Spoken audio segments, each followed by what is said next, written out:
Hello everyone, and welcome to episode 5 of Video Game Choo-Choo's anime podcast, Choochagatari Unlimited Train Works. It's me, John. I'm piloting the train down the tracks. We got our usual friends, Trixie. Hello. And Rose. Hello. Coming along on the ride. Folks, it's been a wild year, and while this isn't the last episode of the year, we decided to get together and talk about our favorite shows of the year, because hey, I'm not gonna do it next episode, because we have to talk about an anime next episode, and that would be fucking murder. Yeah, sure would. So, how about we go ahead and do that now? How about we talk about it this episode, and if you want to come in, you want to send in your opinions of your favorite anime, you can send in yours and we'll read them off the next episode. How about that? You could do that. That won't be as long. So yeah, we'll start off with anime of the year. That'll be a good way to get us started. Rose, how about we start with you? Because I actually have zero idea what yours is.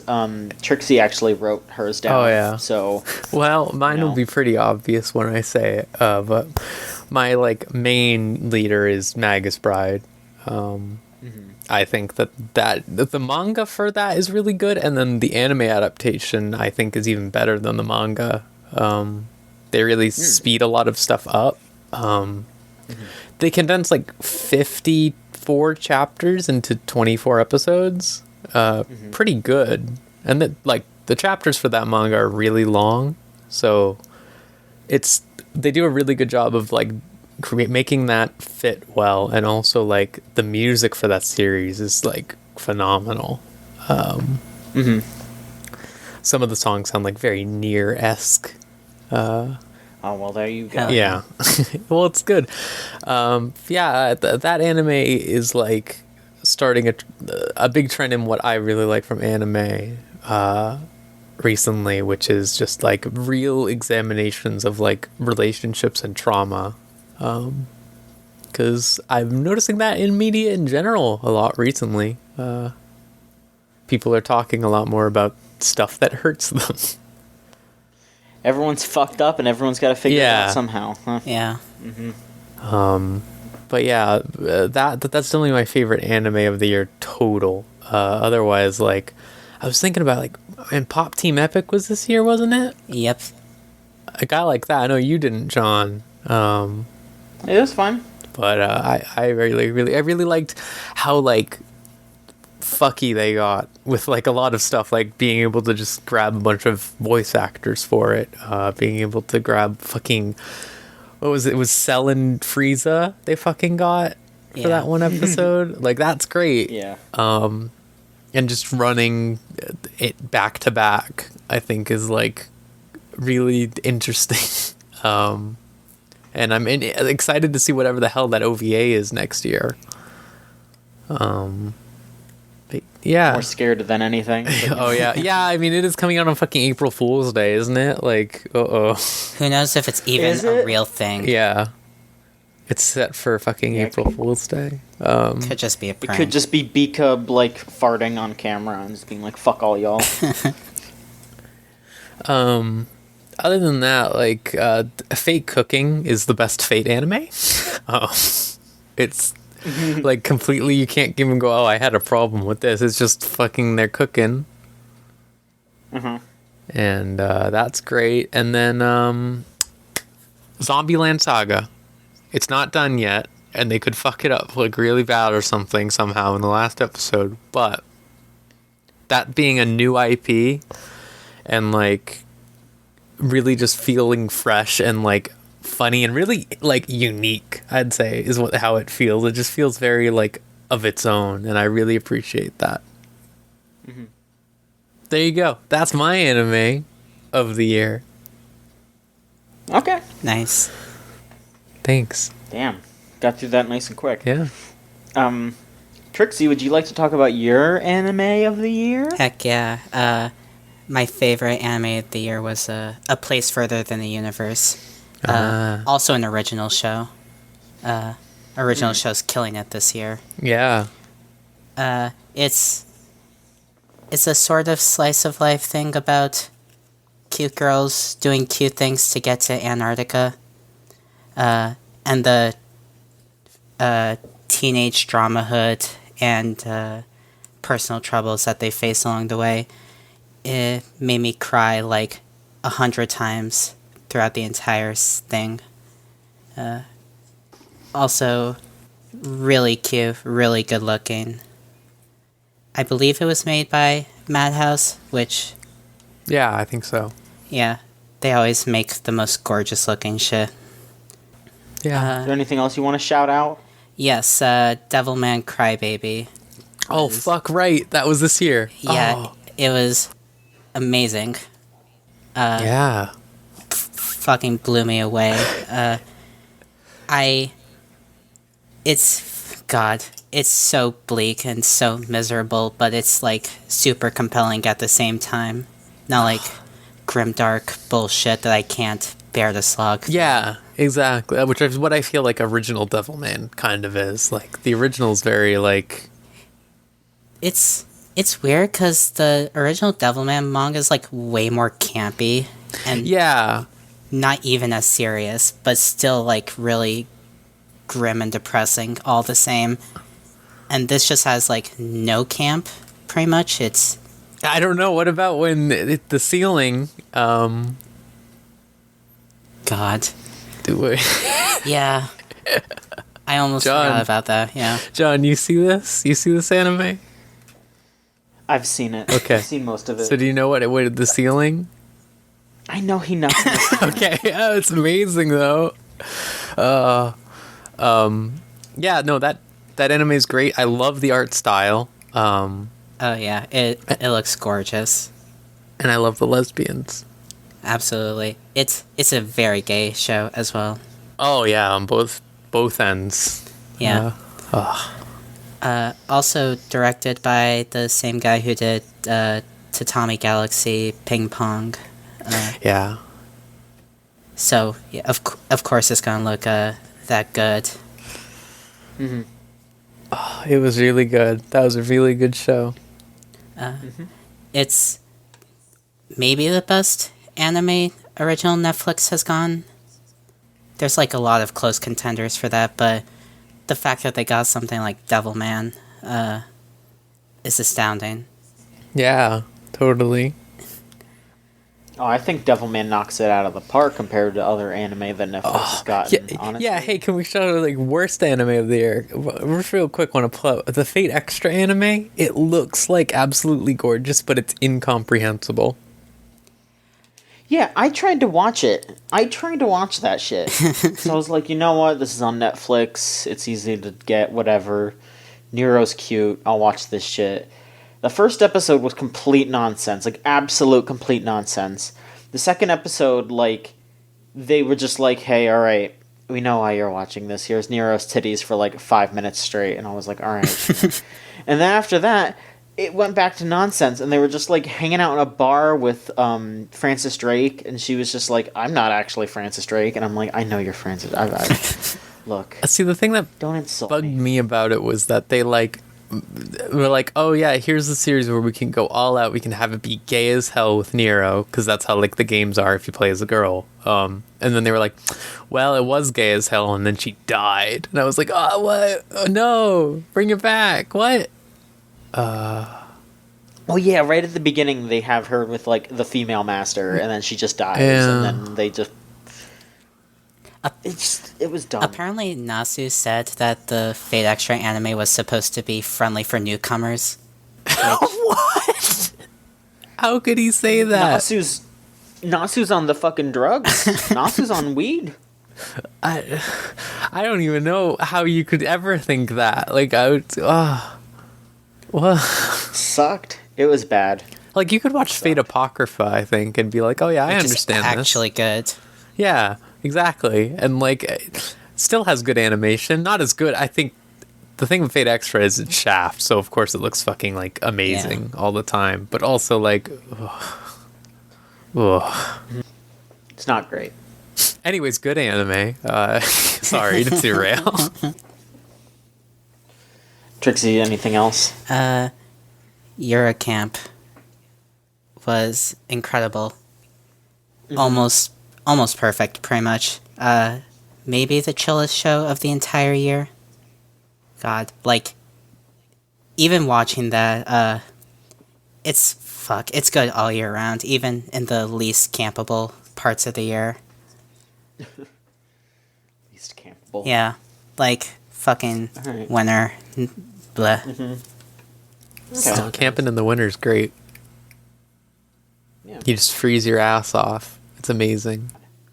All right, is that all? Okay. For moi, I think my number one. I don't know. I mean, I don't know if I want to pick a number one. I think I kind of just want to point out a few that I really love. Go for it. I also want to give a shout out to Laid Back Camp. That might be my number one. I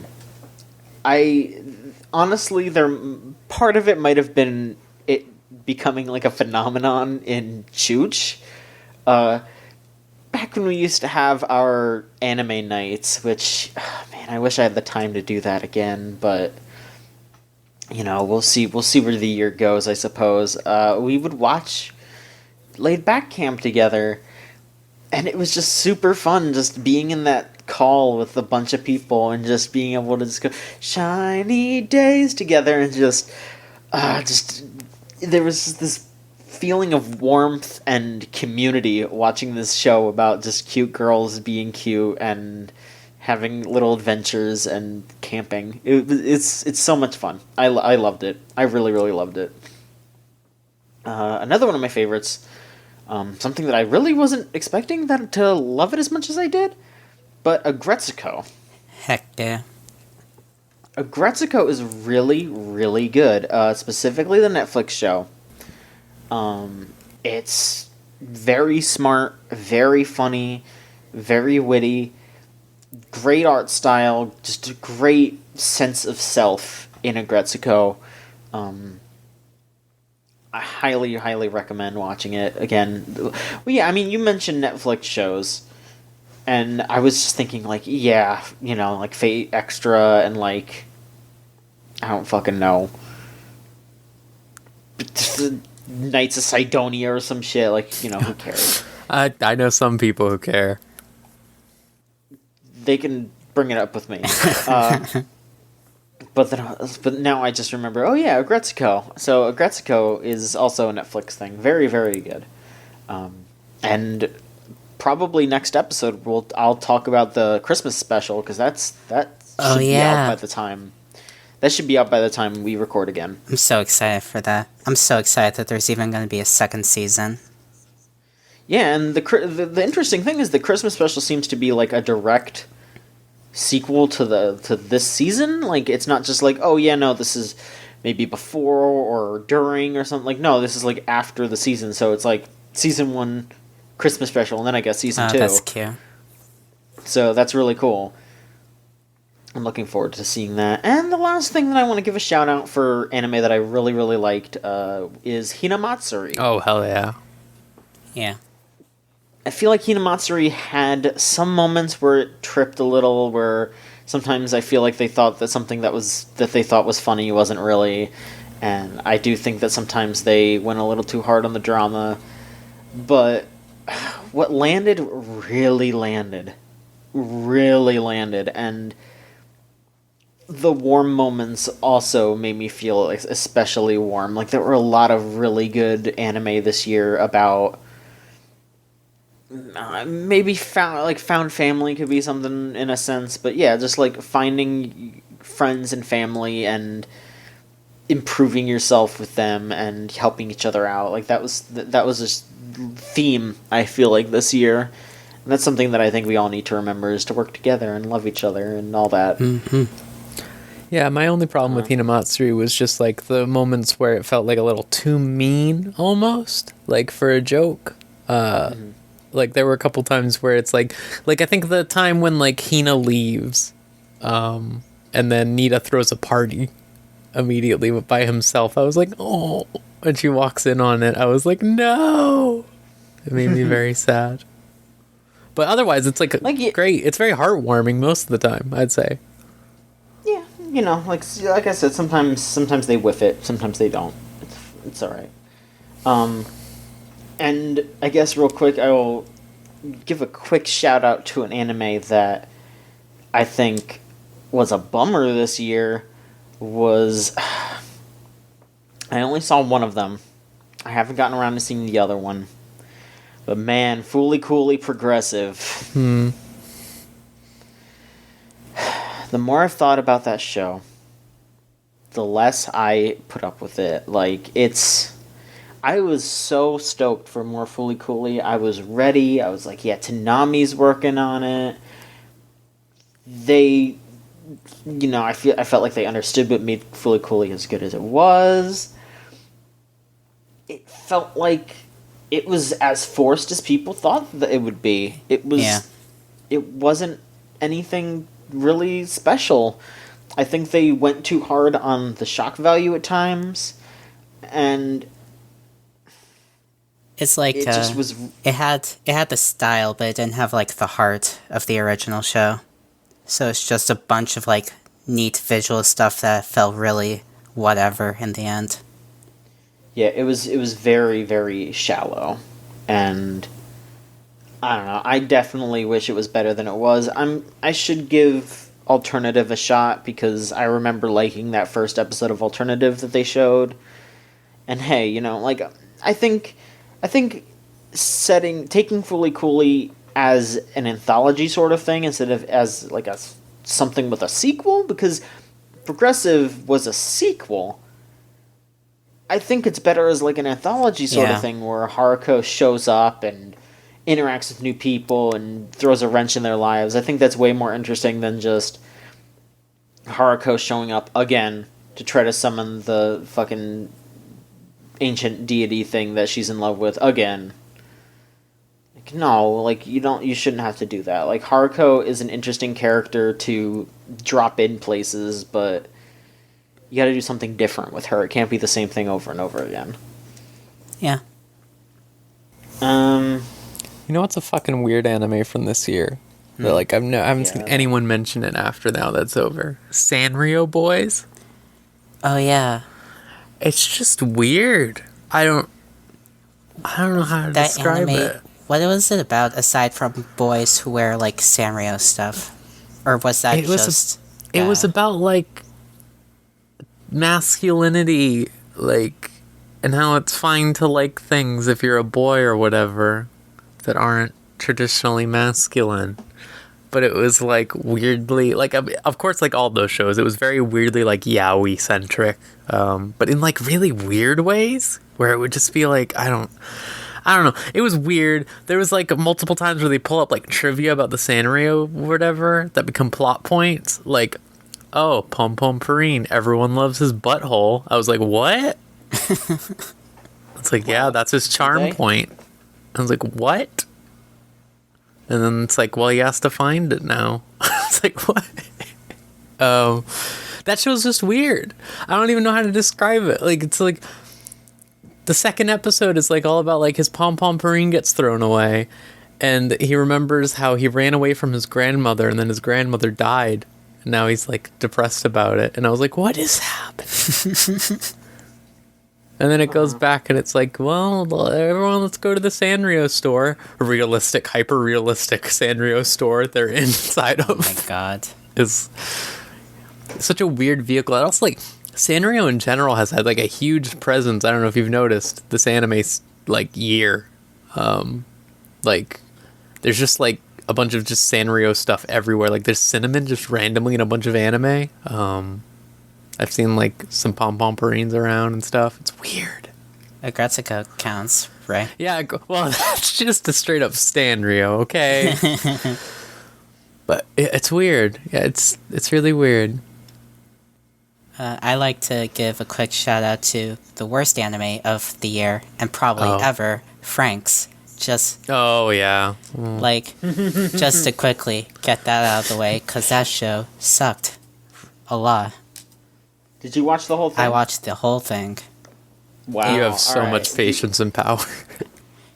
Trixie, you have the floor. Go in. I mean, going in would probably stretch this episode out to 3 hours, but Look, just be reasonable about going. Go off, Queen. Do Alright. it. Franks is a show about a post-apocalyptic society that needs babies made in order to fucking battle kaiju or something. Except not, because it turns out that the society was bad all along. Who knew? And something about the mechs not be... Fuck, it was like a bad NGE ripoff. It's the worst thing Trigger ever made. It actually makes me think that Trigger's probably not like a great studio. Like, it's permanently soiled my May I remind you again that Trigger only animated the fight scenes. Yeah. I mean, guilt by association. Yeah, they still associated themselves with the project.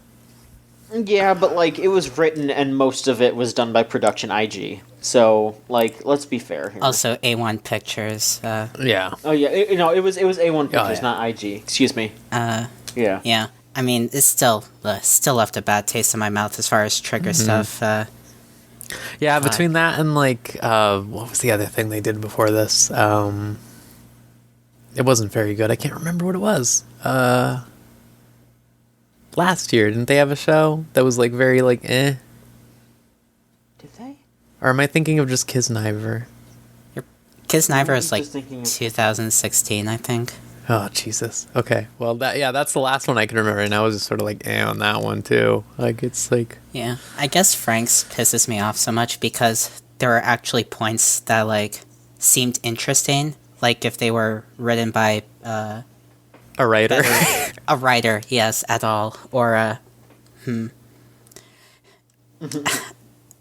It's really fucked up as well that they also decide to completely destroy their own lore and world building like 2/3 of the way in for anyone who is still with that show up to that point. Fuck, what else is there about that show? There was that girl, 02. I don't know if people still remember her. I do because my roommate cosplays her. You know, I can remember her when she's all over every Twitter account. Yeah. Everyone wants to have sex with her. What is this bit voice? What is like? Is it like a Muppet dying? Yeah, I legitimately don't know what that voice was. I'm sorry. But yeah, I don't know. Yeah, I feel like most of the people that are quote unquote fans of that show were just really horny for 02 and didn't really care what else was going on. They were just waiting for her to show up and like slurp an egg, and they were like, "Look, it looks like she's slurping up." What? I mean, I don't doubt that was probably a sizable portion of like the people who are still into that show by the end. You know what I liked?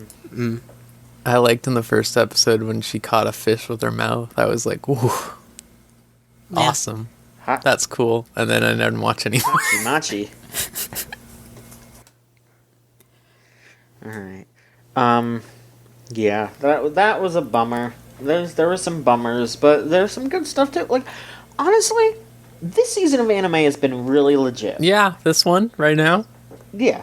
Yeah, slime. Like, you know, yeah, like we had Slime, we had Zombie Land Saga, we had Honda-san, we got JoJo's going. Yeah. Like, boom, boom, boom, boom, boom. You know, Good. There was something. I just remembered another one I liked from this year. Oh God, it's I can't remember. It's How to Keep a Mummy. If you like cute things, I recommend it highly. It's just about this kid whose dad is like, I don't know, an explorer, and he just finds a baby mummy Oh my gosh. that's like an inch tall, and just sends it to his son, and his son like just like has it around, and it's just so cute. And then they introduced like a adorable. baby dragon and like a little baby Oni and then like a tapir. It's great. That's adorable. It's just a great time. I recommend it if you like just want to relax and be like, oh, it's so cute. Yeah. That's good. There's all sorts. That's what I'm saying. There's all sorts of anime out there this year that were good. It's great.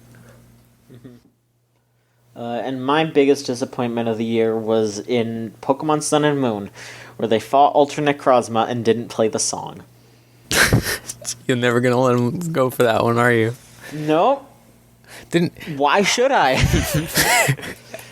They didn't play the song in the fucking Do they usually show? play the songs from the game? Yes! They usually do. Did they play like the yes. Giratina music? With Giratina? Yes! Oh, I don't Yes. remember that.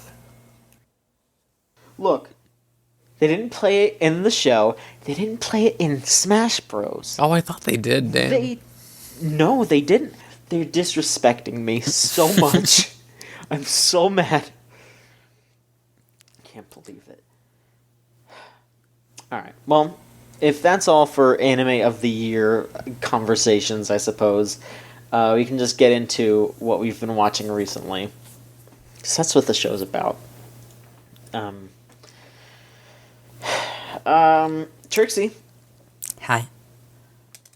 you've been watching... We just talked some shit about Trigger. Yeah. Why don't you talk some shit about Gridman? Or not. I mean, I was liking Gridman with episodes like 7 through 9, and then the last 2 episodes have been a complete pile of garbage, which immediately ruined any hope I had in the show. Wow. I don't know. I okay. liked when There Evil was- Gamer Mash had the knife. Evil Gamer Mash, when she had the knife, that was good. Everything else wasn't, I think. The pacing in that show is starting to become a travesty. I could tell that from, like, episode 4. I was Yeah. like, yeah, no, I can't keep up with this shit. This is driving me nuts. The pacing has always been, like, not good, but episode 10 is, like, a random mishmash of scenes that are, like, part flashbacks, but part not, and also the time in which they happen isn't clear because they're just throwing scenes at you. And That wasn't the dream one, right? no, the dream one okay, was yeah. right before that one. Right, okay, yeah. Yeah, you know what that episode was, yeah. I watched it a couple more times because I wasn't sure what the fuck was going on the first time. I know Evil Gamer Mash was depressed, so she got a knife to kill main dude, whatever his name was again. But he's an alien robot and can't die. Oh yeah, that's the dumbest fucking. I hate it too. It's very Tokatsu, but it is, but in the context of Gridman, it's a terrible move to make. The Yeah, I main agree. character, as it turns out, is Gridman. He was the Gridman all along. so like, what does that even mean for the rest of everything? Like, what? It wasn't. That's not even how they like described it too. Like they literally said he was Gridman inside Yuda's body. Yeah. Fucking what? But then where's Yuta? What? Like, Yeah, then who was he ever? Why should we care? Apparently, like he had no memories. Period. And he's just like a vessel for Gridman, I guess. But Yuda Grid. Fuck, I hate the show. here's what I like. I like Alexis just showing up all the time. I love when he showed up at that noodle place and was just Yeah. like, hey. Or when he was at the house and then she was like, oh, he just likes cosplay. And he's like, Yeah. Also, Rika's voice actress is like really fucking good, I think. Like Yeah. she sounds like a real person more than like anyone else I can think. And it's just like the way that her and Evil Gamer Mash laugh with each other is like really, really good. She's like the only realistic person in this whole show. Oh, yeah, Even totally. from like, I know it's sci-fi, but like, no one else seems like a person. Which, Her friend well, um, yeah, with the mask, I actually liked that side note. Like I really liked when it's like she ran off her and the other friend's like, oh, I think she's hiding something. And she's like, well, I don't care. She's our friend. She'll just tell us if something's up, whatever. It was like, oh, okay. God. That's Okay, so the one good thing I will say about recent Gridman episodes is that the kaiju designs in episode 10 were hilarious. The first one was almost literally just a big statue of a kaiju that wobbled around the city, attacking shit.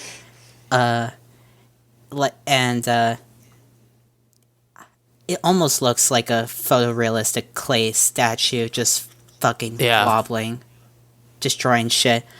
And then inside of it was the evil kaiju, or the eviler kaiju, which was, I guess the best way to describe it was a rotten, moldy Dorito.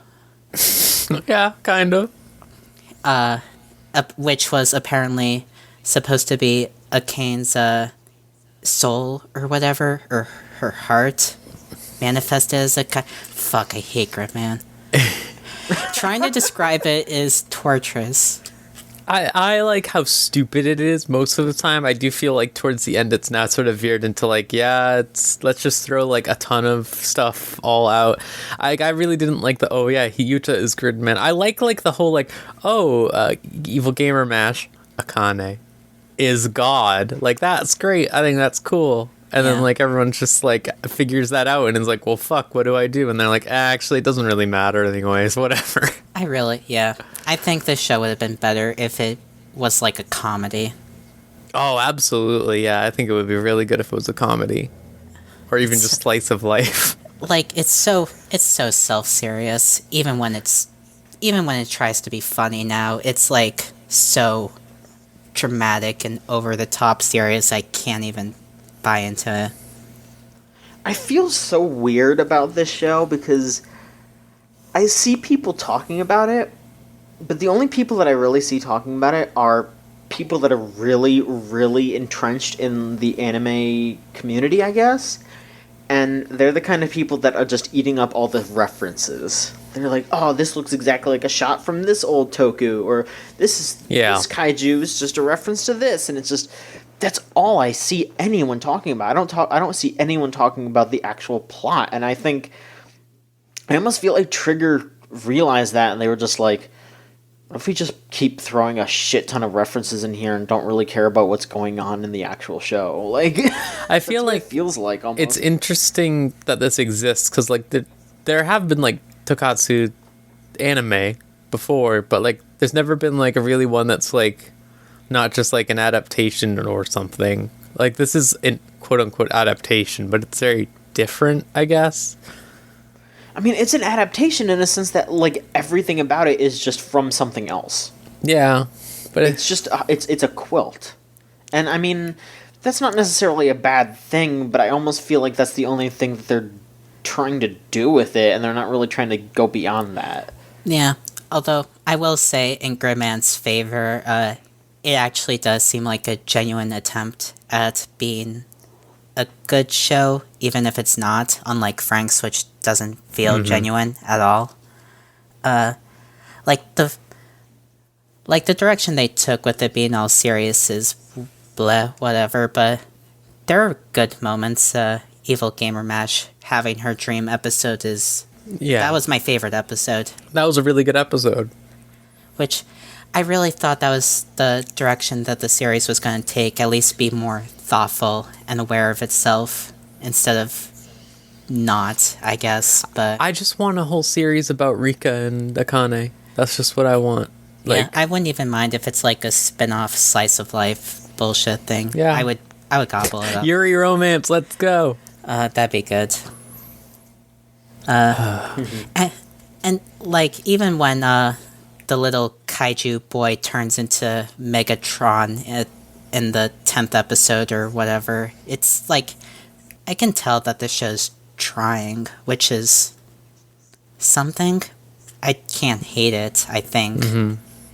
Yeah, I don't hate it either. I wish it was more like I wish it had gone a different route. I wish they made it good, I guess. Yeah. That's a shame. Rose. Yeah?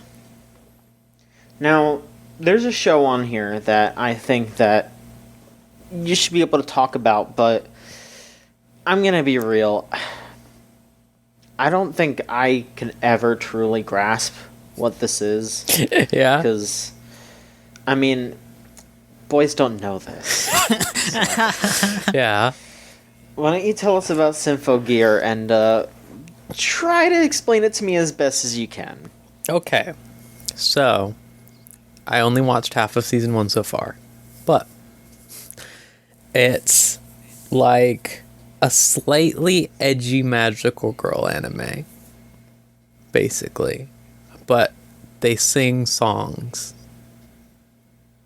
to fight the monsters, and that's what gives them their power. It's full of the classic magical girl tropes, like, what is it,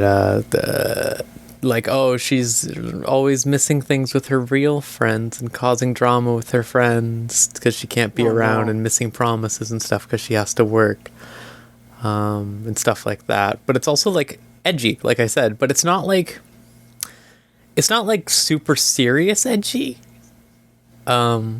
It's just sort of like, oh, this character died, damn. It's not, like, particularly graphic about that stuff, except for one thing, which was there's this really bad moment, I think, like, in episode 4, which is just, like, a really gross, like, abuse scene. But other than that, it's just, like, sort of, like, edgy light. It's really weird. It's a weird tone. That's what I would say about it. It's like halfway between, like, a normal magical girl thing and Madoka, I would say. But it's not self-serious like Madoka. It's very, like, goofy. I mean, as you can say from your fucking Beef Stroganoff song that you just said, like, I haven't gotten to stuff like that yet, but my roommate, who's a big fan, said that that's random when it happens, so... I'm so excited. I'm excited to see it. That's like the 3rd season, I think I was told, or whatever. I'm further than halfway through the 1st season. I'm almost done. But I've been enjoying it. It's very watchable. Like, you just put it on and you just lay there, and it's fun. And there's fight scenes, and I'm wondering where it goes, because the show opens... I don't know, this is weird. I didn't know this. The show opens with just what the main girl's friend, like, over a tombstone saying, well, she died. And it's just, like, the gravestone of the main character. I was like, Jesus Christ, what? And then it just goes, 2 years earlier. And I was like, what? So I guess she's gonna die. I don't know. Well, this sucks. Yeah, it's cool. It's all girls, so, you know. So there you go. Yep, that's my review. It's all girls. Let's see here. Yeah. God, I'm sorry, everybody. They put out another one of those Super Smash Brothers games, so I didn't watch too much anime. I'm very sorry, everyone. You're all gonna have to forgive me, because I've been very lazy with that stuff. Also, Game of the Year's been happening, okay? So, look, there's some stuff that shit. Just let me live, okay? Just, come on. What's with you? Jeez, John. Really? Now?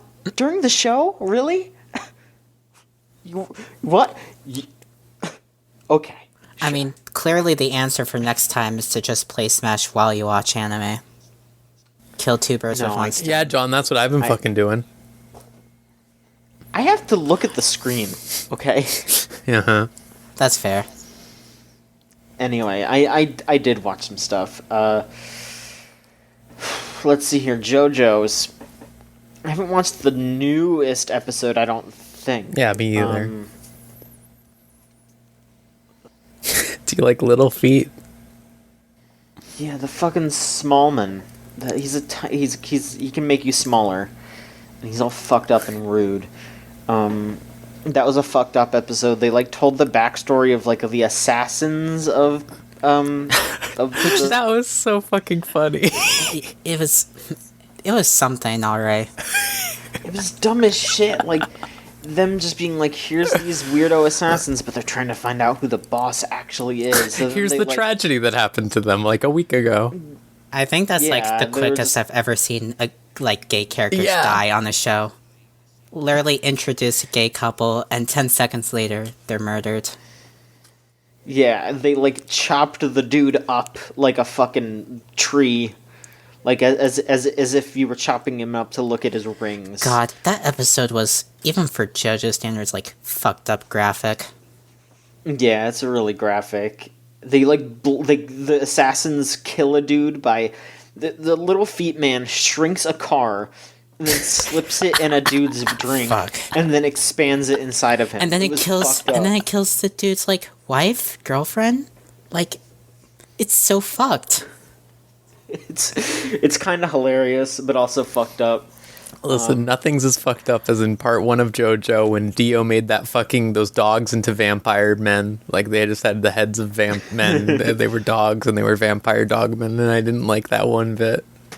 No, I don't like it either, but, I don't know. It's fine. I don't really care too much about Narantia, so... What about, Giorno in general? I don't care too much for Giorno either. He just shows up and he's just like, look, everyone, I have a dream. Do you like whenever he says, I have a dream, and the theme kicks in for Giorno, and he's looking over the sunset every time? It's getting a little old, I'm gonna be honest with you. Like, I mean, I like Bruno, and I like Mista, and that's kind of it so far. the next season of anime is when JoJo's is gonna adapt the really buck wild shit of the manga and pick up steam. So hopefully you'll be more into it by that point. King For sure, Crimson. yeah. I'm not dropping it or anything, and I'm absolutely ready to see. Like, I have a general idea of where things are gonna go. Like, yeah, I want to see Doppio, and I want to see King Crimson and all that shit. Like, I'm ready for wilder shit. It's just right now I'm just like, okay, we're going through the stand of the week stuff so they can introduce all the Passion member stands, and it's that. Yeah. The weird thing about part 5 to me is that Bruno is absolutely the main character.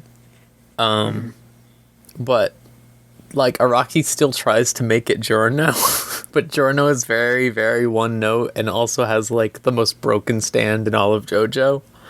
Yeah. So he just sort of ends up being like super boring, and then it's focusing more on him instead of the interesting person who's pushing the plot forward, which is kind of my problem with part 5. Absolutely, yeah, I agree 100%. Like, I wish I wish Giorno wasn't there. I wish it was just Bruno and that gang going forward and trying to take over the mob. Like, that would be 100% more interesting than Giorno even being there. Like, he drags it down a little bit. It's a shame. That might be a hot take, but that's my feeling. I think part 5 would be better if Giorno wasn't there.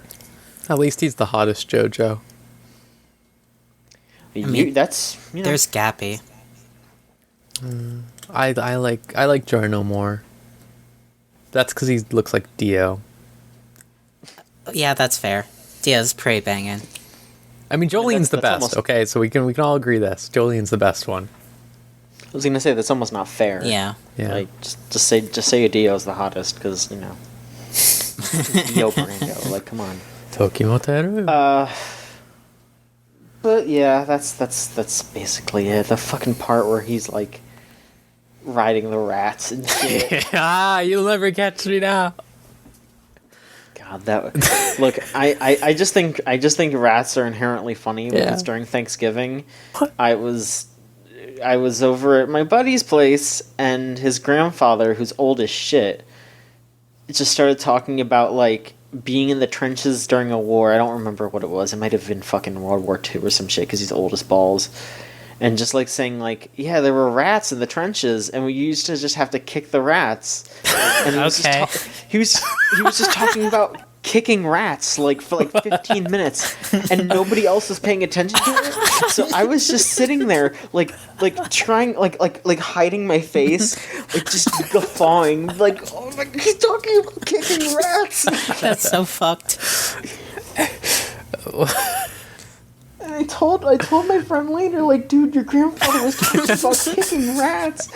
And, like, he started laughing, too. And then, like, the next day when we're at dinner, we're sitting there, and, like, he just starts, like, goading his grandfather into talking about kicking rats again. I mean, that's a true friend right there. It was really good. We were just, like, sitting there, like, dude, Gramps, why don't you tell us again about the rats? It's iconic. Absolutely iconic. Oh, boy. Rose, why don't you tell us about Bungo Stray Dogs? Okay. I feel like I've heard a little bit about this show, but fill us in. Alright, so I've only watched 3 episodes of it so far. It is very much one of those shows that is trying to be yaoi, I should say on the outright. It's trying to sell you on its cast of men, who are all very buddy-buddy with each other. I've heard of this show previously. I've never heard that take before. Really? This is the first I've heard of it being a yaoi show. Oh, yeah, same here. So it's not aggressively so. It's just very clearly so, is what I mean. Like,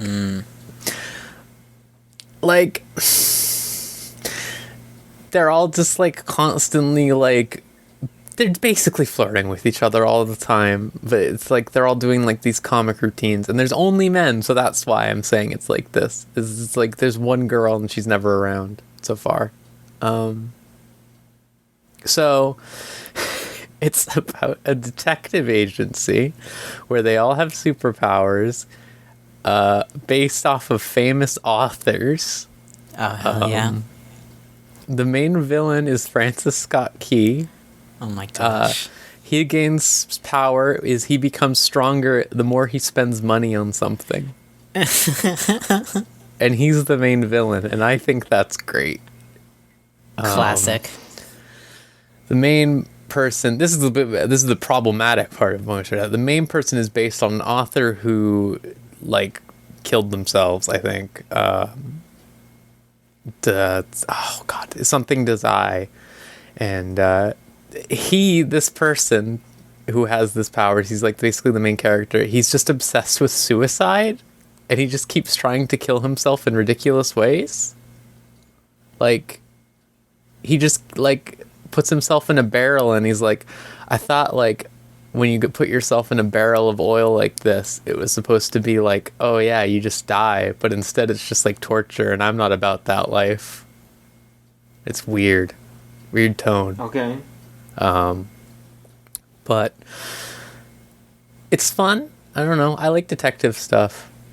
The main boy who's not that guy is a tiger. He just turns into his tiger. That's his power. I don't know what's up with that. Like, everyone else has... The powers are very inconsistent in terms of, like, strength. Like, he can turn into a tiger, okay? And then the main dude is just, I disable every power. And then... Seems kind of broken. Yeah, this other dude, his power is just, he writes something down on a piece of paper, and then it becomes real. And it's like, well, fuck, dude, that's the strongest one, what? And then you see the dude who spends money on stuff is like, at one point, I saw, my friend was telling me, like, at one point, he just starts throwing money off of his balcony or something, and he says, like, I'm just spending it on the world, or something like that. God. Just, like, getting more powerful. That's a good move. It's like, I'm excited to see more stuff like that. It just seems, it's fun. It's very weird. It's very weird pacing. It's just it's sort of easygoing most of the time, really. Mm-hmm. And they're just pretty boys. You gotta tell us who your ship is, then. So there's this guy with glasses, and he has a ponytail. And the guy who wants to commit suicide all the time, it's those two, because they do this routine where he's like explaining some sort of ridiculous concept or whatever, and the glasses guy starts writing it down in a book, and then he just goes, I just made all that up, and then he just beats the shit out of him.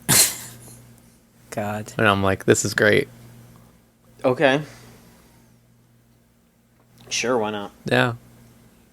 It's good. They're literally all twinks, okay? That's the thing, alright? That's why I'm watching it. Okay? Fair. Back off. Alright. Okay. Trixie, let's talk about Zombie Land Saga. Heck yeah. We are one episode away from the end. Can't believe it's We are almost one done. The next time we convene, it will have been over for a week. It's not fair. How fucked up is that? Why can't it be 24 episodes? Why can't it be forever? Yeah, like for real. Can I have this kiss and can you make it last forever? The thing about Zombie Land Saga, as it's about to wrap up, it's starting to get better at being a drama show, I think. Absolutely. I remember the first time they had a drama episode, I was like legitimately worried, like, oh no, is this show gonna be able to pull the trigger? Because, like, you know, I really enjoyed those first comedy episodes, and I was like, okay, yeah, no, if they keep doing comedy stuff, it'll be good, but if they do start to lean into the drama, it'll start getting bad. But then they've kind of found their niche, like, hey, the fucking Lily episode was mostly a drama episode, and that was really good. And then the last episode was pretty much all drama, and that was really good. So, you know, they just kind of slipped slightly, I think, on episode 3, but since then it's been really, really good. Like, just non-stop, really good. Also, the Saki episode. Oh, yeah. Saki episode was really good, too. That was my favorite song. Yeah. Mm-hmm. It's just a sensational show. So, do you have any predictions on where this is going to go? I mean, it took them 11 episodes to make a main dude whose name I always forget to say, like... Kotaro? Kotaro, yeah. Like, actually say some serious, probably story-relevant lore. I don't know how that's gonna turn out, I guess. Seems weird that they now just actually try to fill out the backstory and lore when there's one episode left. Unless they're doing another season, which I love another season, but... I feel like they're probably going to have to. Like, there's so much left. There's so much left that they could tread over, and, you know, maybe it's... You know, maybe a good story leaves you wanting more. But at the same time, there's a whole lot more that they could do, and it's really exploding. Yeah. And plus they haven't done, like, dedicated episodes for either Tai or Yugiri. So, at least have those two get their own episode. Yeah. I'm really excited to see where it goes. You know, it's probably still my anime of the season, for sure. Yeah. But yeah, I'm waiting with bated breath. I'm worried, I'm nervous, I'm excited. I'm many feelings about this show. It's good. That's a good thing. I don't think that the final episode is gonna, like, fuck things up so drastically. At this point, I'm sure it'll, at the very least, end alright. Yeah, like, they'd have to really, really screw it up, but I feel like they would have to not only screw up Sakura's story, they'd have to, like, somehow, like, go back and, like, screw up a bunch of other characters' shit. They'd have to just be like, we lied about a bunch of these characters, we're gonna treat them poorly out of nowhere. Like, they'd have to really fuck up for no reason, and that's, like, almost impossible, so I'm sure it'll be fine. Yeah. Pretty safe in calling it my anime of the season as well. Absolutely. Speaking of anime of the season, Rose. Yeah. Sword Art Online! Oh boy. Alright, so Sword Art Online fucking started an episode last week with, like, a sexual assault warning, like a content warning, and I was like, oh boy, great. And then half the episode was that, and it Jesus. was awful, honestly. Now I feel bad for even making that joke. It's really bad. It was completely unnecessary. It got to the point where, like, even people in Japan were, like, getting mad at the author about it, and he gave the worst reasoning I've ever heard anyone give for this sort of thing, where he said, Oh boy. they use that so much. So there was a problem, and there was a bad part of season 2 of Sword Art Online where they did the same exact thing, basically. But it was less graphic. But it was still bad, and people were mad about it then. And he keeps doing it, and he said his reason is because growing up, all the stories that he read had them in it. Come on, dude. And that was all he said. And everyone was like, are you fucking serious? Like, holy shit.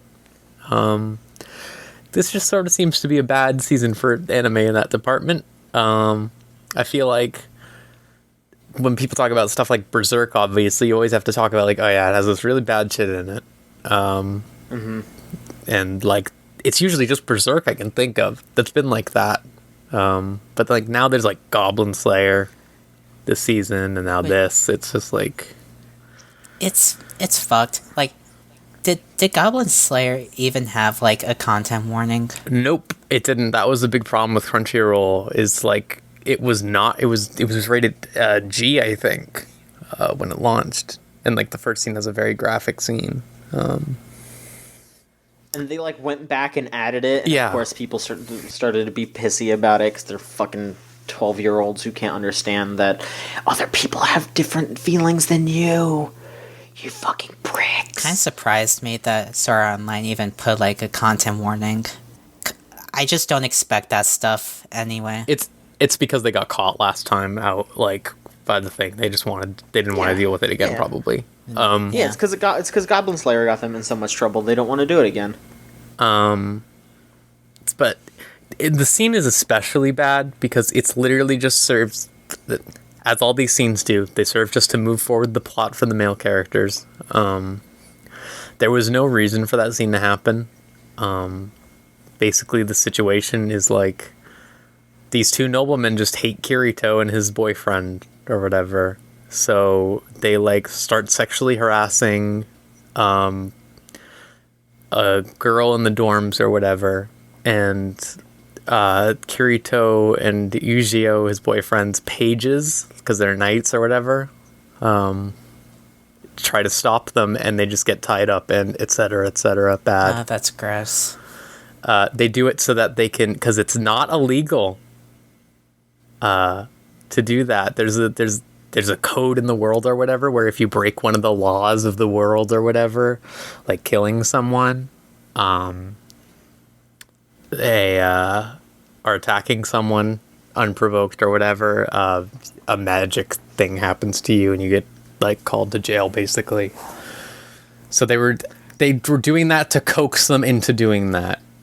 And, like, Kirito just kills them very graphically. He, like, cuts off their arms and they bleed to death. And it was just like, why is this happening? Like, why couldn't this plotline have been like, oh, they challenged him to a duel or something instead, and they set it up so, like, it's like a whatever, like, something bad or something. Like, have it break the rules in any other way except this. Why does it have to be this? Like, it sucks. For the shock value, that's why. And it's made even worse because then the next episode is just stupid shit. Like, it's fucking half the episode was Kirito and his boyfriend breaking out of jail. And then the other half is Asuna walking around. So Kirito's on a military base in the middle of the ocean, inside a coma. And she's just walking around, and then this robot walks up to her, like a cartoon, like a fucking, like, joke robot, like from the 50s. It just bumps into her, and she's like, hey. And the robot's like, hello, I'm a robot. Beep boop. And she's like, a robot. What will I do? No. And then the guy goes, I made this robot. Someday, AIs will be in the robots, and they'll replace all of us. And I was like, what the fuck? And then it's just like, Asuna's like, that's amazing. Now we're friends. That's and deep. then it just went back to Kirito. Man, Sword Art Online sucks ass. Huh? Not What's up with all the Sword Art time. Online? Like, it's still really good animation. There's fun novel stuff. Like, them breaking out of jail was actually pretty funny because it used, like, video game logic of, like, but, like, really, like, obtuse video game logic. Like, oh, like, we can't break these chains or whatever because they're too, like, they're made of this material, and the video game doesn't register that as, like, something you could break easily. Oh, wait, the chains have the same, like, value or whatever, so we can just, like, punch our chains together until they break or whatever, because their HP will go down or whatever. It was, like, that's pretty funny. There's stuff like that. And I hope, like, the show just sort of goes into, like, normal fighting and stuff like that now, because, like, right now it's been this weird, like, did I talk about Kirito bringing all the flowers back to life last time? I think I did. Probably. Yeah. Like, there's just shit like that, and, like, that's been, like, sort of, like, like, very boring, and I just want, like, it to move forward, and you can kind of tell they're padding it out almost, because it is 54 episodes. God. But yeah, disappointing, because usually it's just been the dumb fun one, right, that I watch, and I'm like, this is pretty, it's just, you know, dumb fun, and then, like, oh yeah, we're gonna have some sexual assault scenes in here. Ugh. So really remind you what they think of us, I guess, huh? Yeah. They think of the audience, you know? It sucks. But, yeah, I mean, we had it was a pretty fucked up moment in Choochagatari. I mean, you know, obviously no judgment here, but, like, someone in Choochagatari was just like, I really like medieval fantasy stuff, and I saw some people saying that Goblin Slayer was good, and hey, this is fucked up.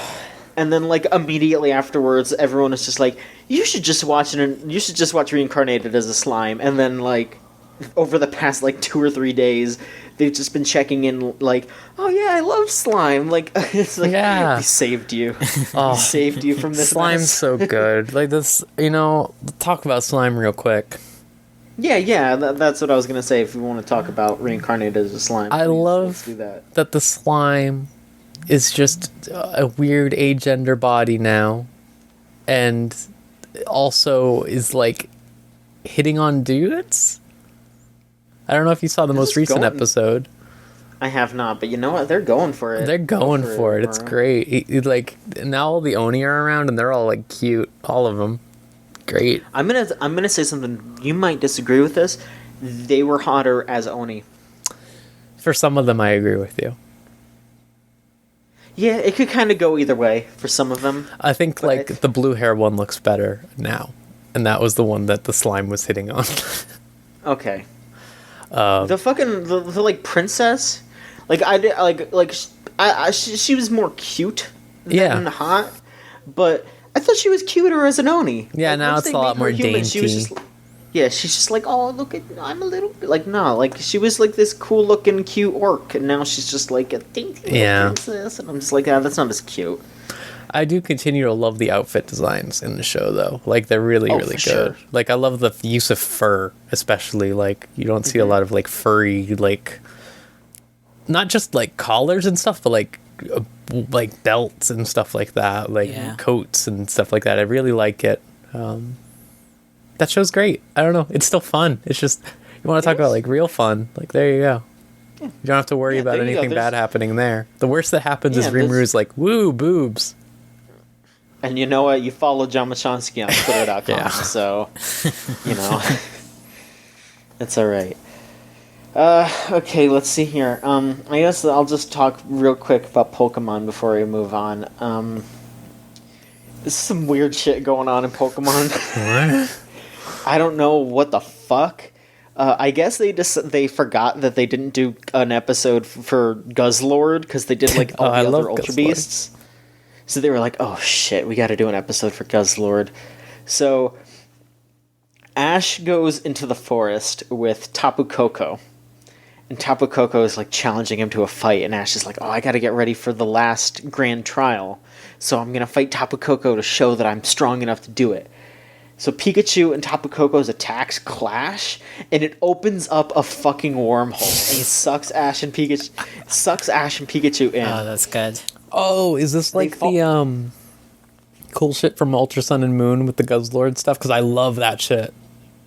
So, kinda, basically what happens is he falls into this alternate dimension where it's Alola if Guzzlord had shown up and had just ruined everything. Like, it's just like, oh, what if the Ultra Guardians didn't succeed? Because Guzzlord has driven everyone from the island, except for one guy who stuck around to try to fight it off, because he's like, I want to save this island. It was beautiful. The people and the Pokemon were living in harmony. And he's the guy who has the Zeraora, which is that yellow cat, like, mythical Pokemon that got released, like, right at the end of Ultra Sun and Moon being out. That, like, I guess they forgot about until just now. And it's just, like, Ash is just in an alternate dimension fighting Guzzlord with this Zeraora guy. It's really bizarre. Like, there's a scene where the guy's like, hey, come with me to my secret base. And they go to the secret base, and it's just a Pokemon school. And there's, like, alternate universe versions of Ash and his friends on, like, in a picture that he's looking at. And it's just really fucking weird. Like, I don't dislike it. I'm just kind of like, okay, this is wild. That's quite the maybe place they're gonna to go to, yeah. Yeah, like, I'm guessing they're gonna bring up those. I don't remember if they're in regular Sun and Moon. I think they might have been just in Ultra, but there's those, like, the Ultra Guardians that are in Ultra Sun and Moon. They're like the people with the blue skin. Maybe they might show up. I don't know. I'd be almost kind of weird if they didn't, because I don't know where they're gonna go with this show after this. Like, is it really just gonna be another full, like, seasons or years worth of Ash and like, I mean, I guess he's got this next Grand Trial, and then he's got the championship, and that's really all I can think of, because this Guzzlord stuff is, it's pretty much done with, so they don't really have any Ultra Beasts to fight. Maybe Team Skull, because Guzma hasn't shown up at all in this show. That's so weird. All. That's wild. Yeah, like some Team Skull grunts show up, and they're very much just, like, worse than Team Rocket. They just, like, show up and immediately get their asses whooped, because they're just like, yo, man, I'm trying to pick up girls with a cute Pokemon, and then that's, like, all he does. Like, the leader of the grunts just does that, and it's weird. Like, there's probably just gonna be a shit ton of filler, because, like, Let's Go Eevee and Let's Go Pikachu really screwed up the, like, schedule here, because they aren't gonna go back to Kanto and do the same 8 gym badges again. Orange Islands too. I think they are going to bring Brock and Misty in for a little while for something. I don't know what, but I don't know. It's kind of dumb. Are they still pretending Ash is 10, by the way? Oh, absolutely. What the how can That's just they like the can't... Pokemon Eternal. Alright, listen, they can't have their fucking cake and eat it too. Like, they can't fucking be like, Ash is 10, oh, Ash is bringing Charizard back. They either need to pretend that shit doesn't exist, they need to pretend it's not real, or they need to act like Ash is, like, 15. Yeah, because it's like, why, like, how did he do all the shit in a year? Like, they can't do that. And they've given him birthdays too. Like, there have been multiple canonical birthdays. Man, what the fuck? These bastards. No, like the fucking it wasn't his birthday. Well, okay, I think technically it was his birthday, because if you remember the Pichu Brothers movie, like movie thing, yeah, that was Ash's birthday. A year since Ash and Pikachu met. That was, so that would have been. That would have been his birthday, because he met Pikachu on his 10th birthday. So that would have been his 11th birthday, and I'm pretty sure there was an episode, like I haven't gone back and watched, like, the other seasons, because I just don't really care, but, like, I'm, like, 90% sure there was an episode of Sun and Moon where, like, Professor Kukui threw Ash a birthday party. So, like, he has to be at least, like, 13 now. Like, come on. It's weird. It's just, I don't understand why they don't do this unless they're trying to position Ash as, like, one of those idols that says they're always 17. God. They're eternally 10 years old. Ash Ketchum. Nico Nico Ni. Yeah, he says that. He's when are they gonna bring the fucking Pichu brothers back, fools? They already did. It's called Super Smash Brothers Ultimate. There's only one Pichu. You can't even be You can't even be Sparky, the Pichu brother that fucking has the hair. So what's the point? Look, I'm still like legitimately shocked that they did a notch-eared Pichu costume. That is such a good cut. I flipped out when I saw that. What about the Aqua bandana?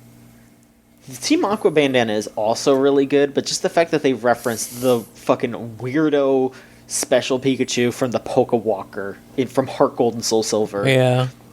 Like, the only way that they could have done it better is if they did the Pikachu-colored Pichu. Man, fuck that. I mean, nobody would have really noticed that. I fucking hate Pikachu-colored Pichu. It pisses me off.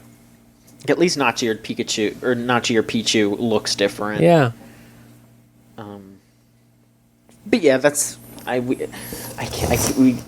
can't keep doing this to you people. I'm sorry. Alright, is there anything else that y'all want to talk about before we move on to questions? No? Not that I can think of. No. Okay. I'll do opinions first, okay? Because we got some opinions, some anime opinions here. If you want to send in questions or opinions, just send them to videogameshootsyou.tumblr.com/ask. You don't have to have a Tumblr account. You can just send them in via an anonymous ask. And if you do want to be recognized somehow via that ask, just, append a name to it, and we'll be sure to call you out. Don't worry about it. Let's see here. Our first opinion that I got here is from Zach, our good buddy Zach, who is one of the Chooch folks. Zach said, after hearing you talk about reading City a few weeks ago, I started it, and why is Arari the funniest motherfucker out there? Every single chapter is a banger. That shit's gold.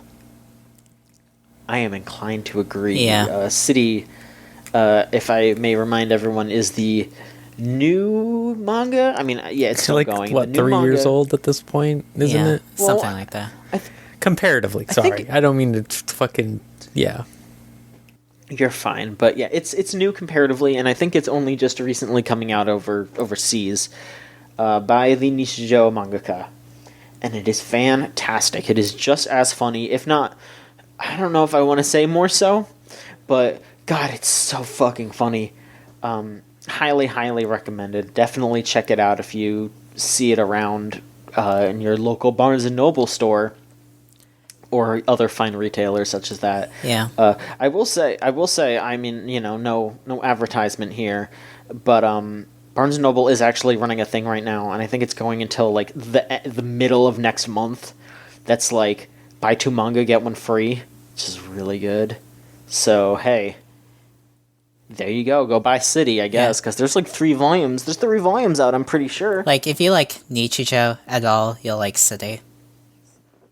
Exactly. Like, I'm looking over at it right now. Yeah, there's 3 volumes, so there you go. Get 3 volumes of that shit. Buy the first 2, get the 3rd free. But yeah, there you go. Let's see here.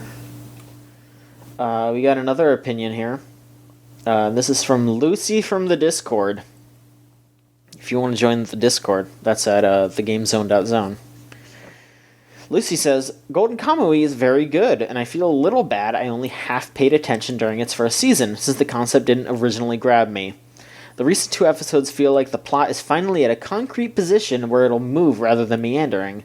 My main issue with the series in general is there's so many characters who all wear the exact same military outfit that I end up forgetting who is who and what I should feel about them.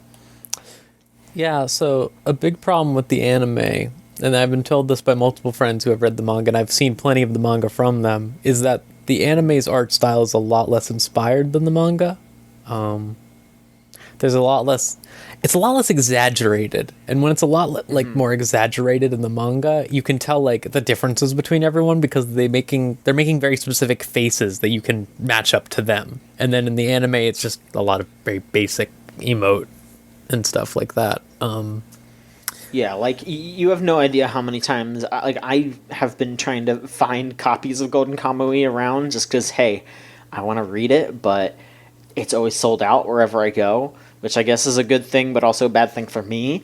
And every time I see someone talking about it, they always post, like, hey, here's the 3 wildest reaction images I saw from this chapter of Golden Kamuy, and there's always 3 amazing faces, and, like, I never see that from the anime. Like, usually they'll be like, oh yeah, the anime did an okay job reenacting it, but it's like, it's never as good as it was in the manga. I think probably the most inspired in the anime, from what I've seen so far, was the bear fight in episode 1 of the first season. I dropped that anime because of that. I was CGI no, bear? I'm just gonna read the manga. Fuck this. Like, I like when people were like, why is the bear CGI? And they said, the bear is supposed to be otherworldly. And I was like, what? just say you didn't have enough money. Like, come on. I mean, it looks silly, but it's like, it was unique. It was unique, absolutely, yeah. I wish more was like that in the show, but that'd probably be pretty off-putting, so whatever. Okay. Alright, we got one more opinion here. And it's from Some Rough Lines, who says, I'm not too big into the mecha genre, but Evangelion episodes 1 through 24 were some of the more engaging pieces of sci-fi I've had the pleasure of sitting through. Episodes 25 and 26 are made all the funnier with how much of a non-ending it then leaves us with. No resolutions to numerous character arcs and plot points, save for Shinji finally overcoming a single aspect of his depression and realizing he can be whomever he wants to be, and it's all valid. It is the single greatest bit of dark comedy that this newfound will to live comes when there is nothing left to live for.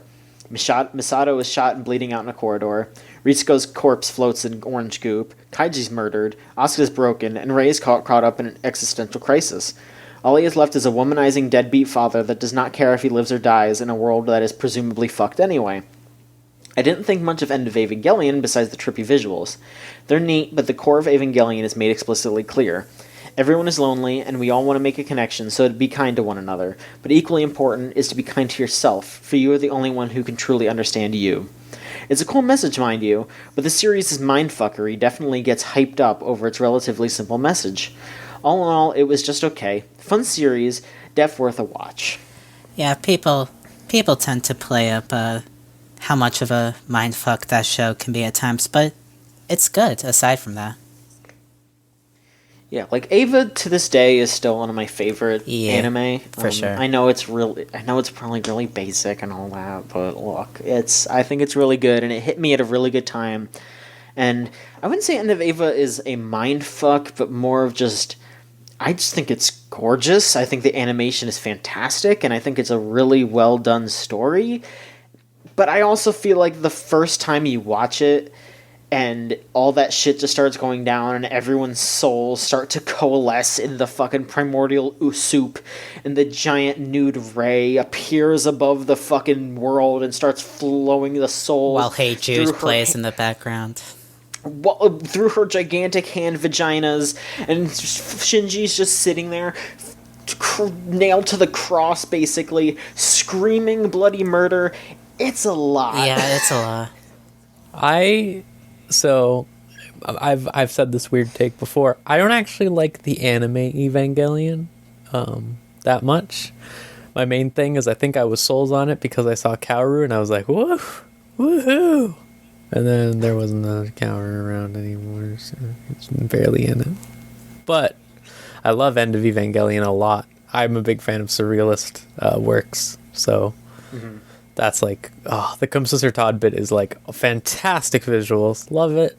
Oh, like I'm saying, like that is one of my favorite pieces of media ever. Like just like that like 7-minute long clip from End of Ava, like that you could just put that on loop in my brain forever, and I would just be like, yeah, that's great, that's fine, all right, I won't get sick of it. Like I'm down for it.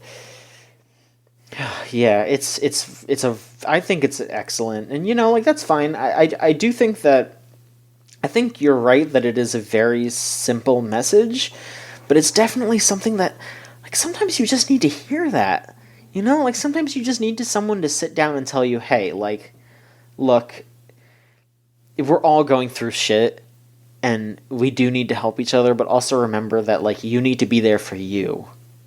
Like, you can't you can't just expect everyone else to, like, you can't expect anyone else to really get you because no one else in the world went through the exact same shit that you did. So I do think that is important to hear sometimes, you know, like that might seem basic and simple to you, but hey, I needed to hear that. I still need to hear that. Like, what made Ava really poignant for me was that like Hideki Anno was going through really tough, hard times, and like of course I'd rather have people not suffer for art, but considering how that show and the movie came out and the state that he was in, like, that message hit even harder. Although, I guess that's why I like the final 2 episodes of the show more than the movie, I'd say, because it feels more hopeful in that regard. It feels more like a good... It's not as bleak, I'd say. Like, End of Evangelion's bleak as fuck. Even with its ultimately hopeful message, whereas the 2 show episodes, even if they were surrealistic and hard to follow, were really moving for how simple they were and how positive they managed to be throughout, which is, I think, what drew me to Ava's message in the end. Yeah. Absolutely. But, you know, I know we just did this opinion piece here, but, you know, we're all waiting until the Netflix release of Ava to rewatch it, because I definitely want...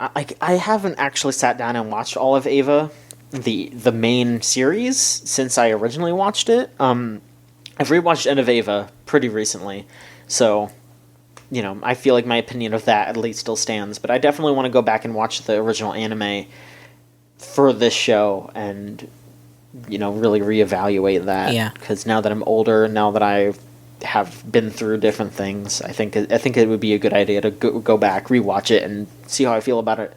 And same with everyone, I feel like, you know, so I'm looking forward to that when that happens. That's going to be fun. Alright, now we can move on to questions. Again, just to remind you, if you want to send in questions, videogamechoochoo.tumblr.com/ask. That is the easiest way to do it. That's how you do it. Do it.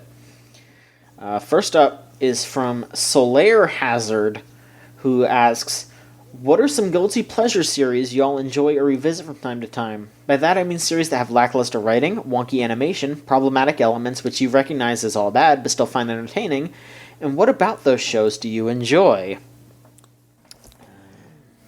Kill la Kill. Yeah, I feel like Kill la Kill is like the answer that we can all give.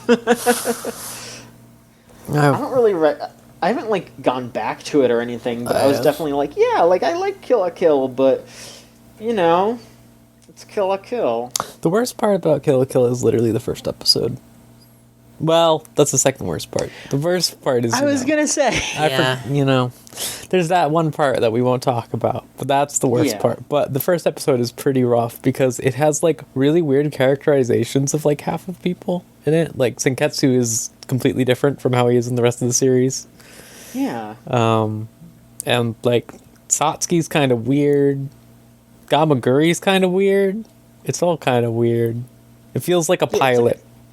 I was gonna say, yeah, it's like a pilot episode for it, but they put it in the actual show. It's weird. Yeah. What else? I mean, I'm enjoying Nisekoi. is that much of a guilty pleasure? They just had an episode that was magical girl anime, and the joke kept being like their transformation sequence left them naked for a while. I see. Oh no! It was. I kind of feel like Pokemon is a guilty pleasure, not for the same reasons that y'all are saying, but like Problematic Pikachu. oh my god! Like he doesn't wear clothes. fucked I up. mean, yeah, like when Ash was talking about how like wearing a sombrero and a big mustache for Halloween wasn't that big of a deal. I was like, I don't know about this. No, that's a stupid ass joke. No, I mean it's just it's a kids show. It's dumb. I shouldn't expect too much out of it, but at the same time I still enjoy it. So. Whenever it's not an episode about battles, when it's just Team Rocket doing something stupid, or it's about wrestling, or it's about, Rotom getting a role in a TV show and thinking about leaving Ash because he's on his favorite TV show now, it's so stupid. I guess Harui is probably the closest I have to a guilty pleasure. I have one that is definitely I guess, more of a definite big guilty pleasure. I'm almost a little nervous to mention it because it's pretty problematic. There's no judgment on this show. Sure. I remember watching this because Chip and Ironicus watched it when they were doing their like anime things back when they were doing their No More Heroes Let's Play. It's called Mad Bull 34. I don't know if either of you recall this at all. Nope. Okay. It's a like, I want to say it's from the 80s or something like that. Let me look. It's from the 90s, but I think the manga was written in the 80s. So it's very much one of those like gritty, it's a super gritty cop drama thing about this newbie cop who gets partnered up with this big hulking man of a cop who's incredibly violent and seemingly extremely corrupt and terrible to women, and it's super bloody and gory and sexist, but the twist is that he's actually a very nice guy, because he's like, they're like, wait a minute, he there's a scene where he's like going up to like fuck a prostitute and shit, and then he's like, oh man, he's so evil, just going up there and using his police power to be corrupt and forcing women to have sex with him because he's a cop. Then it's like, no, actually he's going up there because like she just actually wants to have sex with him, but then he's like giving her enough money so she can pay off her apartment for the month, and like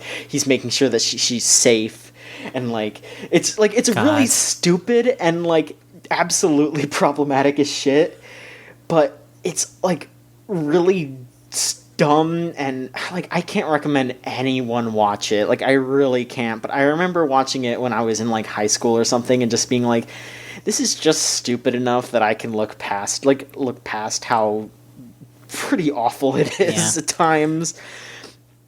It's of its era, and like I said, it's one of those things where like I'm like oh, I don't even know if I should mention it, but it definitely sounds like a show from the 80s or 90s. Exactly, like it's that kind of thing where it's just like, oh, they're trying really hard to be super gory and super sexual and no respect to anybody whatsoever, but at the same time there's like all these scenes of the big police officer's name is Sleepy, so he's just Officer Sleepy, just what a good name, just whooping the shit out of people that are being evil while also being just incredibly intimidating. So everyone's like, wait, is he really evil? Is he really a crooked cop? But then like he just shows up and like saves like 5 women from being abused, and he's just like, all right, well, I'm saving the day here. And it's just like that's the whole fucking gimmick, is they're like, wait a minute, is he the one being evil? No, he's not. He's actually saving them from the crime, from the mean streets. And it's just it's fucking stupid. I hope that's not a long show, because it sounds it's like 4 episodes. It's an OVA.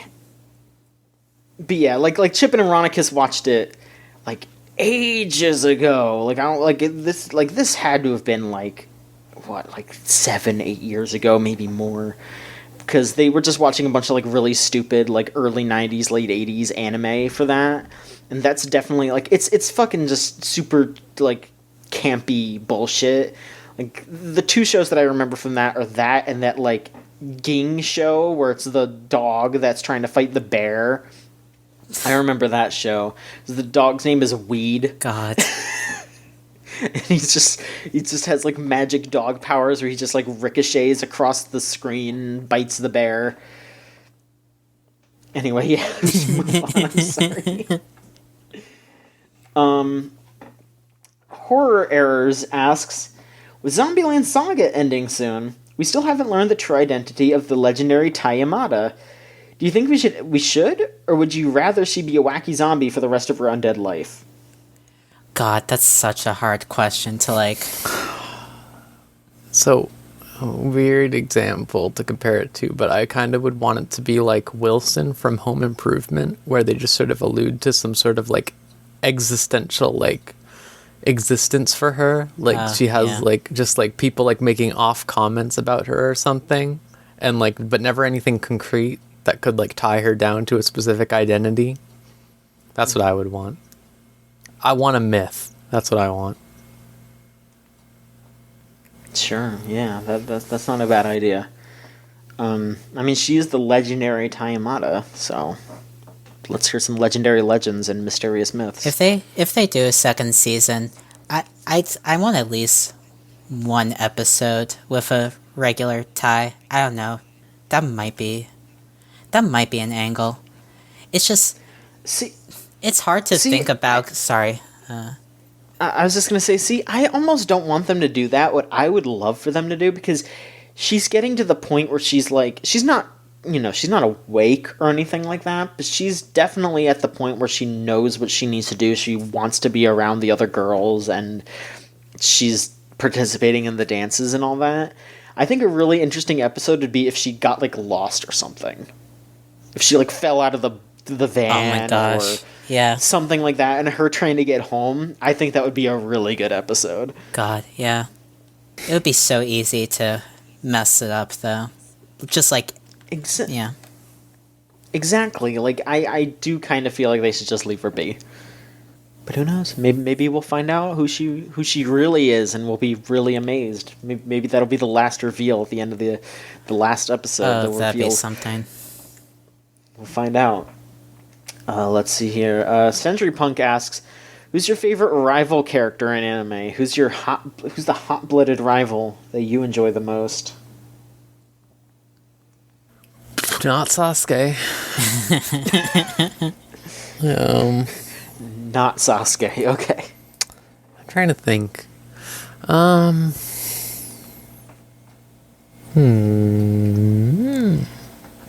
My answer would be Bakugo from Hero Academia. God, I'd be the opposite. He's like my least favorite still. He's annoying, and he's kind of a shit, but he works really good as like an opposite to Deku, in like a way that I find super compelling for him. Maybe I would like him more if everyone on the fucking internet didn't want to suck his wiener dry. But oh my god, John, keep it. Oh my god. That's how the fucking Tweeter is. Oh my god. I didn't say it was good. That is how Twitter is, yeah. I'm literally saying it's the opposite of what I want it to be. I don't want that. I forgot to talk about how incomprehensible it was again, but in Index, I really like Accelerator, who's the white-haired anime boy who has a tiny girl with him all the time, and he's just edgy. I like him. Okay. I don't know. I can't really think of anything that has like a good rival. Oh, Viral from Gurren Lagann. Sorry, there you go. Viral from Gurren Lagann. He's the best one. That's a good answer. Yeah, he's my favorite one. That's a really good answer. It's a really good answer. Some of the like rival-y characters in Mob Psycho 100 are really good. Oh yeah, for sure. I don't really remember their names, but like like the dude with the really tall hair was pretty good. I don't remember their names. I'm gonna remember them when it comes back because we'll rewatch that. It's fucking Taruki, wasn't it? Teru? Maybe. I think that's him. The blonde one who gets the giant hair, yeah? Yes. Yeah, they're Teru. Okay. Maybe we can rewatch that sometime. That's a good one. We'll talk about that later. Okay. Shulas asks, what low-level monster would you want to get reincarnated as? That's a good question. That's a good one. I think being an think being an Octorok would be okay. Yeah. Just sit in the water. That's it. I just want to sit in the water. Okay. Sure. I mean, that is I don't pretty know. chill, yeah. Yeah. Oh. What about y'all? What kind of low-level monster do you want to be? Slime. Feel no You pain. also want to be slime? I don't want to feel pain anymore. Valid. Valid and very real. I'm just like, I want to sit in the water. Like, I mean, ass. that answer is also valid and real. Well, then I wouldn't be able to hang out with Rose, because I'd be sitting in the water, and if she's a slime, then she would suck up all the water, and I wouldn't have any water to sit in. Yeah. Sorry. That's fucked up. Why would you do that to me? You asked me to come over. But I was sitting in the water. Why did you fucking sit in the water, you fool? Put it back. Make me. You can't fucking... It's part of me now. Trixie, which monster are you going to be? Maybe you can settle this. I mean, I'd probably be like fucking imp or whatever, play pranks on whatever party alright. is trying to do their adventures through the lands. Okay, Steal, I like that. Nymphs. steal beads like in RuneScape. Yeah, exactly. I mean, maybe I just play pranks on YouTube while you fight over your water. What the Yeah, fuck? yeah, damn. Yeah, you took the water, actually. Like, Yeah, I'm just hanging It's out on here. me, sorry. Damn. Are you just gonna be the Slayer elf, Trixie? God. It's gonna appear and just be like, bomb has been planted. Wait, no, King that's of the Counter-Strike. Hill. Yeah. That's Counter-Strike, yeah. Dream Crusher. God. Kilimanjaro. Killtacular. Alright. Harlequin Wheels is asking, since we're nearing the end of the season, what's your favorite show that really failed to stick the landing? And what show were you not too into but had a super good ending? Also, which servants would you max grail in Fate Grand Order? Now, okay, let's answer this one by one here. Were there any shows that you thought failed to stick the landing but you still kind of liked? This season specifically, I'd say Gridman. Yeah. I still liked it. Like, I like most of it. I just think the ending is very, like, maybe the last episode will be, like, amazing. Yeah, like as much shit as I want to give Gridman, I'm still hopeful for it, even if it didn't stick the landing much. Okay. I mean, I don't know. I usually drop shows once they start to get like that because I start to get frustrated, so Yeah. I don't know. I guess I can't really say that. So how about what show you weren't into but seems to be ending well? Bunny Girl. Everyone seems to like Bunny Girl Senpai anime. Like, I keep seeing people be like, "Yeah, this is great," and I really didn't like the first episode. It looks good, at least. It looks like light Monogatari, Yeah. basically. It's like Light Monogatari still looks alright. Yeah. But people seem to like really like that now, and like saying that it's really good. And I'm like, oh, okay. Oh. I guess Shit. it just got better, like, part of the way through. Yeah. I mean, if what y'all are saying about JoJo Part 5 is true, maybe that would be mine, because... We'll see. I guess we gotta find out, yeah. And then finally, which servants would you max grail in Fate Mordred. Grand Order? Does anyone... There's my answer. I didn't even finish my fucking... Yeah. I mean, I guess someone should explain what max grailing is. I'm not even 100% sure. Oh, you give them holy grails, and then it raises their level cap up to 100 as a max. So it's like you're picking someone you really, really like to make them stronger than everyone else. Also, they're the most limited resource of all the items you can Yeah. collect. Okay. It's basically just a status symbol. It means you love them. Yeah. I guess Nightingale Wow. for me. What? That's what? Nothing. No, that fits.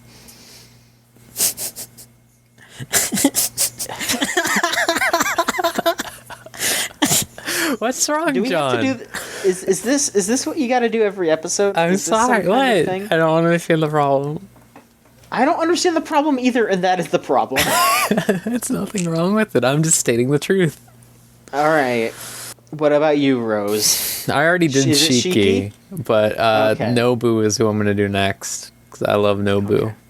Nobunaga, Oda, Okay. great. All right. I don't know. I don't play Fate Go anymore. I don't play any of those games anymore. I mean, I've had enough. you escaped, so good for you, really. All right. I'm working in the mines. Yeah. Y'all are fucking off the shits. Whatever. Y'all are off the shits. Let's see here. We got a question from Brigapo. Look, if that's not how you say your name, I'm sorry. If not, I don't fucking know. Other than the Buddha/Jesus miniseries, are there any good Christmas shows/movies?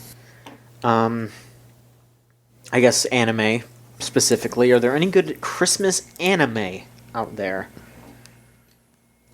Tokyo Godfathers. That's like a really easy Yeah. answer, but like, I mean, that's the right one, I guess. Yeah. That's all I can really think of. I feel like the K-On! Has some good Christmas episodes. I will say that. That's what I remember. Is they were both very sweet. Because it had like Yui and her sister, and that was cute. yeah. I liked that. Horror. I can't really think of anything else. Horror movie. That's my other answer. There's that episode of Italia where they all get stuck on the island. Christmas. Sorry. That was my soul leaving my body. Oh, what's Come wrong? back. Okay, I'm back. It's Okay, well, sorry for got it. Italia. I just remember. better Of be. course I watched it. Like, of course I did. Hello. For shame. No. Yeah, I can't really think of anything else. Like, I just always think about when someone starts going, "Oh, Die Hard is a Christmas movie," I just start thinking, like, Bayonetta 2 is a Christmas video game. Damn right it is. Yeah, it is. Damn right it is. You know what else is? Parasite Eve. That's a good Oh, game. hell yeah, it Yeah. is. There's a lot of good Christmas games. There's a lot of good ones. What else? There's got to be another one. I mean, there's like the Hitman mission where you kill the wet bandits. That's a good fuck, one. Yeah. Fuck. Yeah, there's some good Christmas games. That's all I can really think of. Anime, though? I don't know. All the Yakuza games are Christmas games. Like, Let's just go to all of them are. I don't think all of them are, but most of them are. Like, especially 5. 'cause Yeah, you just for dress Saitama up as Santa. Yeah. Let's see here. I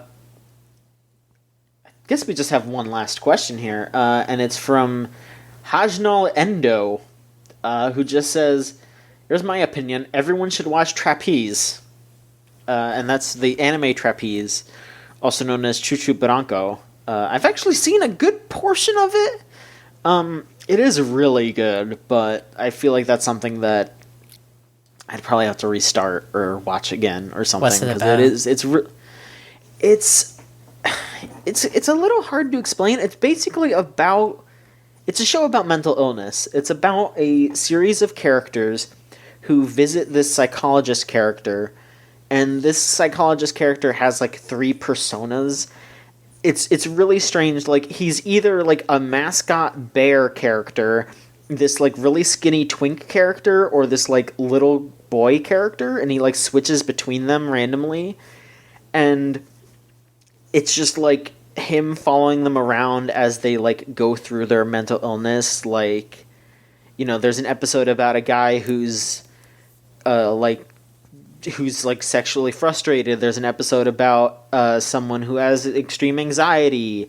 There's just like a variety of different episodes based around different like mental disorders, and it's very colorful. It's mostly done with like rotoscoping. Like there's a bunch of characters that are rotoscoped. Hell yeah.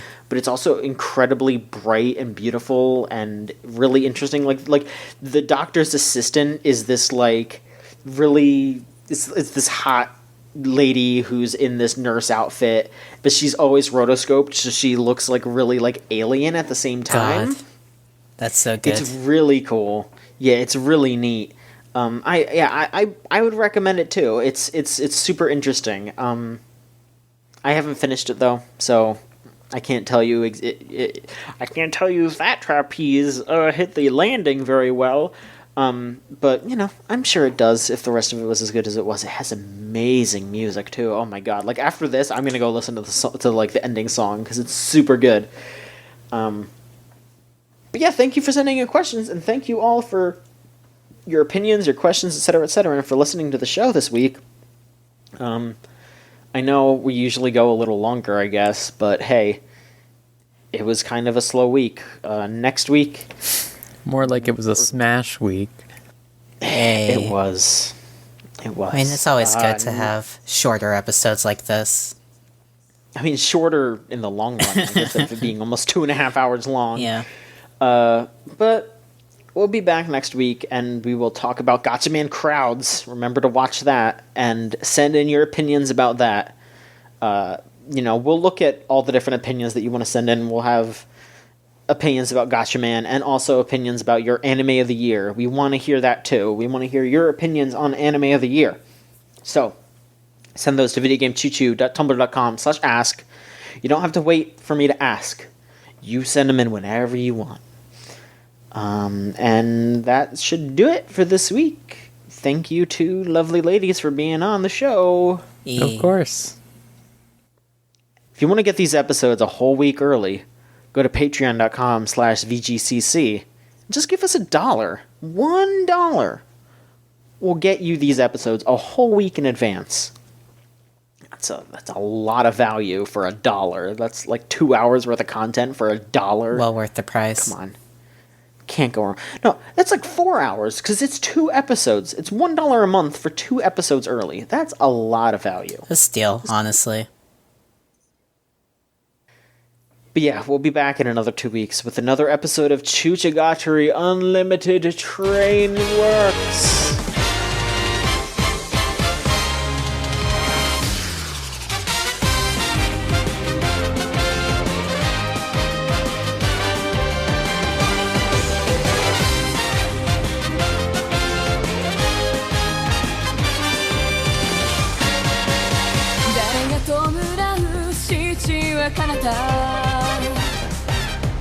指示魔を破